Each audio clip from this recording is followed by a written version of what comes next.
December জনাব তারেক রহমান ঐতিহাসিক স্বদেশ প্রত্যাবর্তনের মাধ্যমে জনগণের দৃষ্টিতে জনাব তারেক রহমান এখন শুধু বাংলাদেশের নেতা নয়, উনি গণতন্ত্রের রাজপুত্র। উনি এখন বিশ্ব নেতা জনগণের দৃষ্টিতে।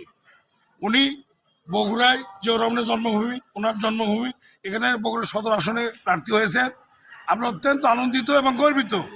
আমরা আশা করি বাংলাদেশের ইতিহাসে সর্বোচ্চ ভোটের ব্যবধানে তাকে আমরা নির্বাচিত করব ইনশাল্লাহ।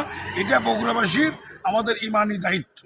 তাছাড়াও ওনার প্রতিদ্বন্দ্বী হিসাবে যিনি প্রার্থী হয়েছেন জামাতের পক্ষ থেকে, উনি বিগত 9 সালে আমার প্রতিদ্বন্দ্বী ছিলেন উপজেলা পরিষদের ভাইস চেয়ারম্যান পদপ্রার্থী হিসাবে। উনি আমার কাছে 40,000 ভোটের ব্যবধানে পরাজিত হয়েছে। আমি একজন তারেক রহমানের ছোট্ট কর্মী, আমার কাছে উনি পরাজিত হয়েছে 40,000 ভোটের ব্যবধানে। আর উনি তারেক রহমানের এগেইনস্টে ভোটের দল আনছেন, এটা একটা হাস্যকর।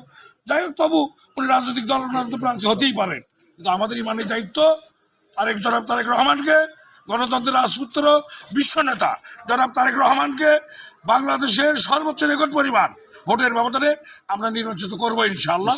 এটা আমাদের প্রত্যয়, এটা আমাদের গর্ব, এটা আমাদের অহংকার, এটা আমাদের প্রচেষ্টা থাকবে ইনশাল্লাহ। সবাইকে ধন্যবাদ।